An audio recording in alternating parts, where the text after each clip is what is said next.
નમસ્કાર વિદ્યાર્થી મિત્રો, તમારું ખૂબ ખૂબ સ્વાગત છે મારી આ ચેનલ સ્ટડી વિથ નેન્સીમાં. જો તમે મારી ચેનલને હજુ સુધી સબસ્ક્રાઈબ નથી કરી તો જલ્દીથી સબસ્ક્રાઈબ કરો, જેથી તમને મારા બધા જ વિડીયો સૌથી પહેલાં મળી રહે. આજે આપણે માર્ચ 2024નું વિજ્ઞાનનું પેપર સોલ્યુશન કરીશું. તો ચાલો પેપરની શરૂઆત કરીએ. અહીંયા વિભાગ એ આપેલો છે. તેમાં નીચે આપેલા 1 થી 6 વિધાનો માટે તેમની નીચે આપેલા વિકલ્પોમાંથી સાચો વિકલ્પ પસંદ કરીને લખો. એમાં પહેલો વિકલ્પ આપણને આપેલો છે, નીચેનામાંથી કયો કૃત્રિમ સૂચક છે? તો તેમાં આવે છે એ ફિનોલ્ફથેલિન. અહીંયા આપણને બીજો વિકલ્પ આપેલો છે, નીચેનામાંથી બ્યુટેનોલનું અણુસૂત્ર જણાવો. બ્યુટેનોલનું અણુસૂત્ર કયું છે આમાંથી? તો કે સી વિકલ્પ, C4H9OH.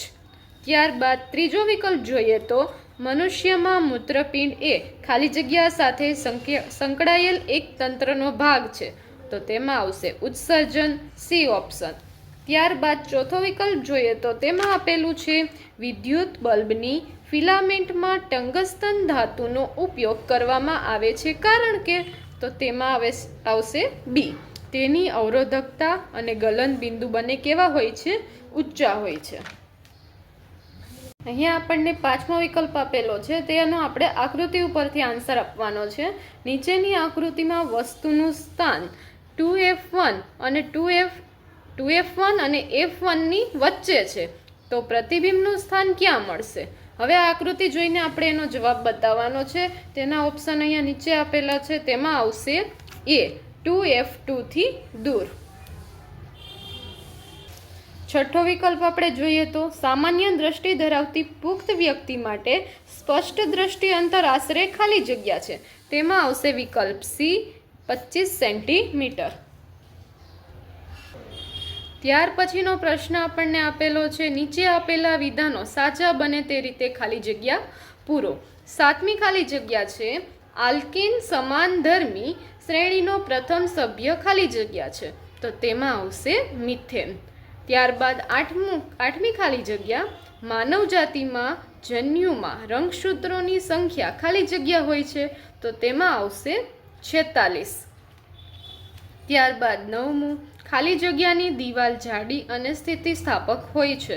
તો તેમાં આવશે ધમનીની. ત્યારબાદ 10મું, ખાલી જગ્યાના પર્ણમાં વનસ્પતિક પ્રજનન થાય છે. તો તેમાં આવશે પર્ણફૂટી. ત્યારબાદ 11મું જોઈએ આપણે, ઓપ્ટિશિયન દ્વારા સૂચવવામાં આવેલા લેન્સનો પાવર +2.0D હોય તો ખાલી જગ્યા પ્રકારના લેન્સનો ઉપયોગ કરવાનું સૂચન કરવામાં આવ્યું હશે. તો તેમાં આવશે બહિર્ગોળ લેન્સ. શું આવશે? બહિર્ગોળ લેન્સ. ત્યારબાદ નીચેનો પ્રશ્ન આપણને આપેલો છે, ખરા ખોટાનો. વિધાન સાચા છે કે ખોટા તે લખો. તો તેમાં 13મું છે, ગેલ્વેનાઇઝેશનની પ્રક્રિયા એ લોખંડનું ક્ષારણ અટકાવવા માટેની પ્રક્રિયા છે. તો આ વિધાન ખરું છે. ત્યારબાદ 14મું, પુરુષમાં લિંગી રંગસૂત્રનું પૂર્ણ યુગ્મ હોય છે. તો તેમાં આવશે ખોટું. આ વિધાન બિલકુલ ખોટું છે. ત્યારબાદ 15મું, કનિનિકા કીકીના કદને નાનું મોટું કરી શકતી નથી. તો આ વિધાન પણ ખોટું છે, નાની મોટી કરી શકે છે. ત્યારબાદ 16મું છે, જો દ્રાવણની pHનું મૂલ્ય 7 થી 14 સુધી વધે તો તે સૂચવે છે કે દ્રાવણમાં H+ આયનની સાંદ્રતામાં ઘટાડો થાય છે. તો આ વિધાન પણ સાચું જ છે. નીચેના પ્રશ્નોના માગ્યા મુજબ ઉત્તર આપો. એક વાક્યમાં ઉત્તર દેવાના છે આપણે આના. તો 17મો પ્રશ્ન છે, પશ્વ મગજનો કયો ભાગ એ શરીરની સમસ્થિતિ અને સંતુલન માટે જવાબદાર છે? તો તેમાં આવશે અનુમસ્તિષ્ક. કયો ભાગ? તો કે અનુમસ્તિષ્ક. પછી 18મો પ્રશ્ન આપણને આપેલો છે, મેન્ડેલના વટાણાના પ્રયોગમાં બીજી પેઢી દરમિયાન મળતી સંતતિના બંધારણ ટીટી અને ટીટી છે. આમાંથી પ્રભાવી બંધારણ અને પ્રચ્છન્ન બંધારણને અલગ પાડો. હવે આમાં કયું બંધારણ પ્રભાવી છે અને કયું બંધારણ પ્રચ્છન્ન છે તે આપણે અલગ પાડવાનું છે. તો જેમાં કેપિટલ 2 ટી આપેલા છે, એક એ અને કેપિટલ ટી અને સ્મોલ ટી. આ બંને શું છે? પ્રભાવી બંધારણ છે. જ્યારે આ બંને સ્મોલ ટી છે તે કયું છે? પ્રચ્છન્ન બંધારણ. અહીંયા મેં લખી આપેલું છે, પ્રભાવી બંધારણ અને પ્રચ્છન્ન બંધારણ. ત્યારબાદ 19મું આપણને આપેલું છે કે જેમાં વ્યાખ્યા છે પ્રકાશનું વિભાજન. તો કે પ્રકાશનું વિભાજન કોને કહે? પ્રકાશનું તેના ઘટક રંગોમાં વિભાજન થવાની ઘટનાને પ્રકાશનું વિભાજન કહે છે. ત્યારબાદ 20મો પ્રશ્ન છે, નીચેનામાંથી બંધ બેસતી ના હોય તેવી જોડ શોધીને લખો. તો એ છે વાહક અને ચાંદી, આ પણ બંધ બેસતી છે. મિશ્રધાતુ અને નિક્રોમ, આ પણ બંધ બેસતી છે. હવે આ જોડ ત્રીજી આપેલી છે, બંધ બેસતી નથી. અવાહક અને નિકલ, એ બંને જોડ બંધ બેસતી નથી, એટલે આન્સર આવશે સી. હવે આપણને પછીનો પ્રશ્ન આપેલો છે જોડકાનો. હવે આપણે જોડકા જોડવાના છે. તો એમાં 21મું છે થાઇરોક્સિન. તો થાઇરોક્સિન માટે શું જવાબદાર છે? તો કે એમાં આવશે બી. શરીરના વિકાસ માટે ચયાપચયનું નિયમન કરે છે, બરાબર. પછી આવશે ટેરેસ્ટેરોન, એટલે તેમાં સી આવશે, પુરુષ પ્રજનન નાંગોનો વિકાસ. ત્યારબાદ આપણે જોઈએ 23મું આપેલું છે દ્વિતીય પોષક સ્તર. તો તેમાં આવશે બી. આપણે બી સાથે જોડીશું પ્રાથમિક ઉપભોગીઓ. અને 24મું છે તૃતીય પોષક સ્તર. તો તૃતીય પોષક સ્તર કયું છે?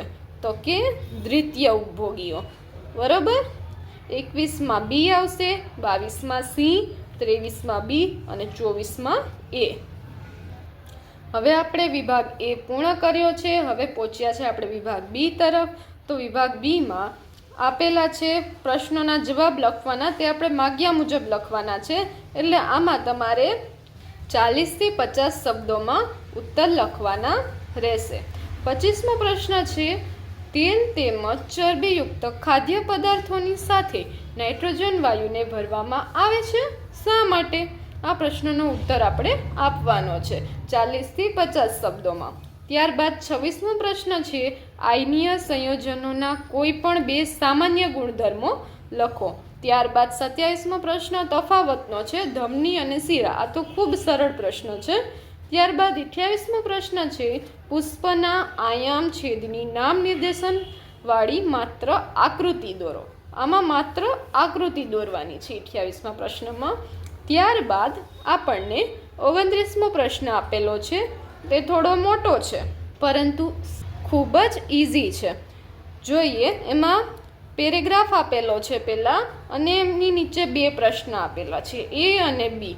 તેમાં એ પ્રશ્ન છે, જાતીય સમાગમ દ્વારા ફેલાતા રોગોને બેક્ટેરિયાજન્ય અને વાયરસજન્ય રોગોમાં વર્ગીકૃત કરો.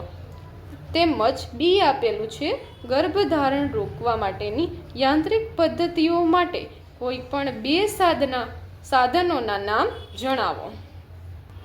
તમે ઉપર જોઈ શકો છો પેરેગ્રાફમાં જ આના બંનેના આન્સર છે. મેં બંને આન્સર ઉપર અંડરલાઈન કરી દીધી છે, એટલે તમે એમાંથી આન્સર લખી શકશો. હવે જુઓ, અહીંયા 30મો પ્રશ્ન આપેલો છે, તેમાં પણ એ અને બી બંને લખવાના છે. વ્યાખ્યા આપવાની છે આંખની સમાવેશ ક્ષમતાની, અને બી છે સિલિયરી સ્નાયુનું કાર્ય લખવાનું છે. શું છે એનું કાર્ય? નેત્રમણીને નાની મોટી કરે છે, એટલે કે લેન્સને નાનો મોટો કરે છે. ત્યારબાદ 31મો પ્રશ્ન છે કે સંજ્ઞા દર્શાવવાની છે બધાની. નીચે આપેલા ઘટકોની સંજ્ઞા દોરો. એ છે વિદ્યુત કોષોનું સંયોજન, બી છે પ્લગ કળ એટલે કે બંધ, સી છે જોડાણ વગર એકબીજાને પસાર કરતા તાર, અને ડી છે ચલિત અવરોધ. અહીંયા મેં તમને બધી જ સંજ્ઞાઓ દોરીને દીધેલી છે, 4 સંજ્ઞાઓ દોરેલી છે, અહીંયા તમે જોઈ શકો છો. ત્યારબાદ 32મો ક્વેશ્ચન આપેલો છે, તેમાં એક નાનો એવો દાખલો છે. 12 વોલ્ટ વિદ્યુત સ્થિતિમાનનો તફાવત ધરાવતા બે બિંદુઓ વચ્ચે 2C વિદ્યુત ભારને લઈ જવા માટે કેટલું કાર્ય કરવું પડે? તો તેમાં શું આવશે? કાર્યનું સૂત્ર મૂકવાનું, W = V × Q. એટલે 12 ગુણ્યા 12 એટલે શું આવશે? 24 જૂલ. બરોબર. ત્યારબાદ હવે 33મું છે ચુંબકીય ક્ષેત્રની લાક્ષણિકતા જણાવો. ત્યારબાદ 34મો સવાલ છે તફાવતનો, જૈવિક ઘટકો અને અજૈવિક ઘટકો. ત્યારબાદ 35મો સવાલ છે જૈવિક વિશાલન વિશે ટૂંકમાં સમજાવો. અને ત્યાર પછી છે 36મો પ્રશ્ન. તેમાં શું આપેલું છે ચલો જોઈએ. નીચે આપેલી મનુષ્યની ઉત્સર્જન તંત્રની આકૃતિમાંથી A, B, C અને D ભાગોના નામ જણાવો. બરોબર. અહીંયા તમને ઓપ્શન પણ આપેલા છે કે આ 4 નામ છે, તમારે 4 અને એનું સ્થાન દર્શાવવાનું છે. ક્યુ સ્થાન ક્યુ છે. બરોબર. અહીંયા મેં આકૃતિમાં દર્શાવી દીધું છે. A છે તે મૂત્રપિંડ છે, B છે તે મૂત્રવાહિની છે, C છે તે મૂત્રાશય છે અને D છે એ મૂત્રમાર્ગ છે. બરોબર. ખૂબ જ સરળ પ્રશ્ન આપણને આપેલો હતો આ 36મો. હવે આપણે આગળ વધીએ તો 37મો પ્રશ્ન છે જમણા હાથના અંગૂઠાનો નિયમ સમજાવો. આકૃતિ જરૂરી છે. આમાં આકૃતિ તમારે દોરવાની રહેશે. જમણા હાથના અંગૂઠાનો નિયમ પણ ખૂબ જ સરળ છે. હવે આપણે વિભાગ બી પણ પૂર્ણ કર્યો છે. વિભાગ સી તરફ આગળ વધશું તો તેમાં પણ આપણે પ્રશ્નના જવાબના માગ્યા મુજબ ઉત્તર આપવાના છે. તો તેમાં 38મો પ્રશ્ન છે નીચે આપેલ આકૃતિનું ધ્યાનપૂર્વક અવલોકન કરો અને નીચે આપેલા પ્રશ્નોના જવાબ આપો. આપણને અહીંયા આકૃતિ આપેલી છે, તમે જોઈ શકો છો આકૃતિ. હવે એના ઉપરથી તમને 3 સવાલ આપ્યા છે A, B અને C. એ ત્રણેયનો જવાબ આપવાનો છે. ઉપરોક્ત કિસ્સામાં થતી રાસાયણિક પ્રક્રિયાને ઓળખો અને વ્યાખ્યાયિત કરો. હવે આ પ્રક્રિયાને ઓળખવા, કઈ પ્રક્રિયા થાય છે ઓળખવાની છે, તો એ પ્રક્રિયાનું નામ છે વિઘટન. એ પ્રક્રિયાને ઓળખો તો એ પ્રક્રિયાનું નામ છે વિઘટન અને તેને વ્યાખ્યાયિત કરો એટલે વિઘટનની વ્યાખ્યા લખવાની. બરોબર. હા, તો એ ક્વેશ્ચન. હવે બી જોઈએ. ઉપરોક્ત રાસાયણિક પ્રક્રિયાના અંતે ચાઈના ડીશમાં રાખેલ ક્ષારનું રંગ પરિવર્તન જણાવો. એટલે જે રાખેલું છે ક્ષારનું રંગ પરિવર્તન કહેવાનું છે. ચાઈના ડીશમાં જે ક્ષારનું રંગ પરિવર્તન કેવા રંગનું થશે, તો કે પહેલાં તો તે રાખોડી હશે, રાખોડી રંગનું. તો રાખોડીમાંથી કેવું રૂપાંતર થશે? સફેદમાં. એટલે રાખોડીનું સફેદ રંગમાં રૂપાંતરણ. હવે સી ક્વેશ્ચન જોઈએ તો ઉપરોક્ત કિસ્સામાં થતી રાસાયણિક પ્રક્રિયાનું રાસાયણિક સમીકરણ લખવાનું છે. તો એનું રાસાયણિક સમીકરણ આ છે 2AgCl પછી 2Ag + Cl2. આ એક રાસાયણિક પ્રક્રિયાનું સૂત્ર બની ગયું છે, સમીકરણ બની ગયું છે. બરોબર. ત્રણેય પ્રશ્નના જવાબ અહીંયા આપણે જોઈ લીધા. ત્યારબાદનો પ્રશ્ન છે 39મો. તેમાં તફાવત છે ધાતુ અને અધાતુ. આ પણ ખૂબ સરળ પ્રશ્ન છે. ત્યારબાદ 40મો પ્રશ્ન જોઈએ તો ધાતુ X કુદરતમાં સલ્ફાઇડ XX સ્વરૂપે પ્રાપ્ત થાય છે. તે લોખંડની વસ્તુઓના ગેલ્વેનાઇઝેશનમાં વપરાય છે. હવે એની ઉપરથી 2 સવાલ પૂછે છે. ધાતુ X ને ઓળખો અને બી આપેલું છે સલ્ફાઇડ X ને તેની શુદ્ધ ધાતુમાં કેવી રીતે રૂપાંતરણ કરશો તે રાસાયણિક પ્રક્રિયા દ્વારા સમજાવવાનું છે. ત્યારબાદનો 41મો ક્વેશ્ચન છે આપણને પરાવર્તી કમાન એટલે શું અને પરાવર્તી કમાનની માત્ર નામ નિર્દેશનવાળી આકૃતિ દોરવાની છે.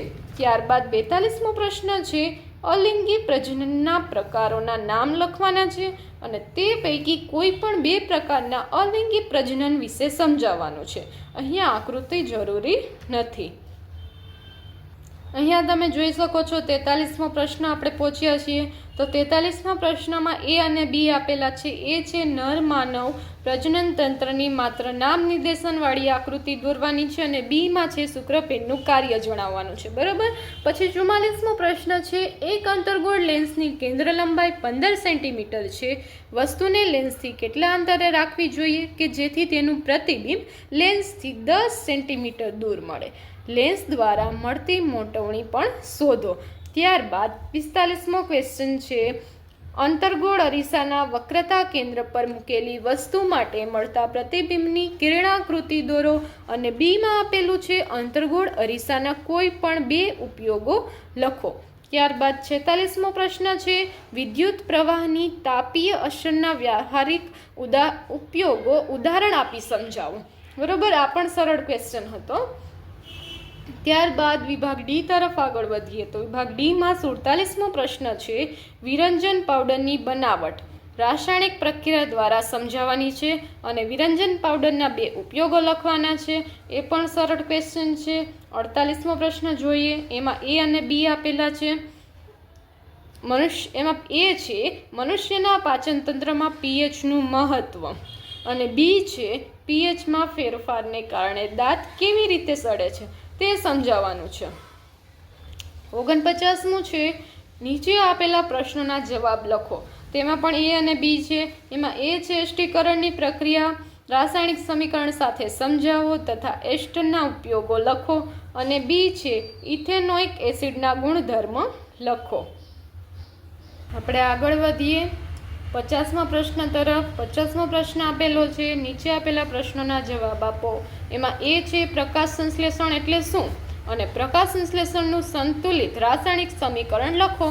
બી આપેલું છે ખુલ્લા વાયુરંધ્ર અને બંધ વાયુરંધ્ર છિદ્રની માત્ર નામ નિર્દેશનવાળી આકૃતિ. અહીંયા ફક્ત આકૃતિ દોરવાની છે. ત્યારબાદ 51મું છે માનવ પાચન તંત્રની નામ નિર્દેશનવાળી આકૃતિ દોરી માનવ પાચન તંત્રના મુખ્ય અંગોની ટૂંકમાં માહિતી આપો. ત્યારબાદ 52મો પ્રશ્ન કોઈ એક વ્યક્તિ પુસ્તકાલયમાં બેઠી છે.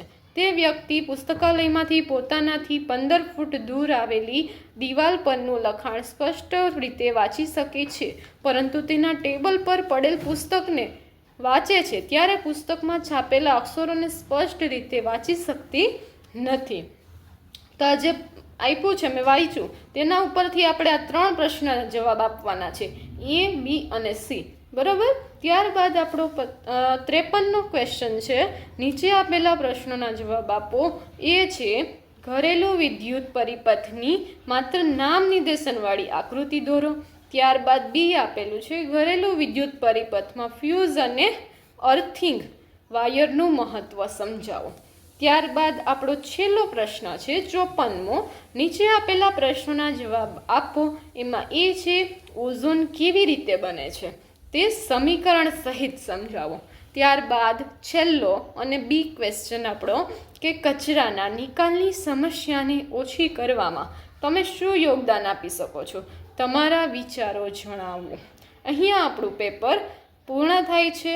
જો તમને વિડીયો પસંદ આવ્યો હોય તો તમારા ફ્રેન્ડ ફેમિલીના વિડીયો શેર કરજો, લાઈક કરજો અને હજી સુધી મારી ચેનલને સબસ્ક્રાઈબ ના કરી હોય તો સબસ્ક્રાઈબ કરજો. Thanks for watching. Stay tuned.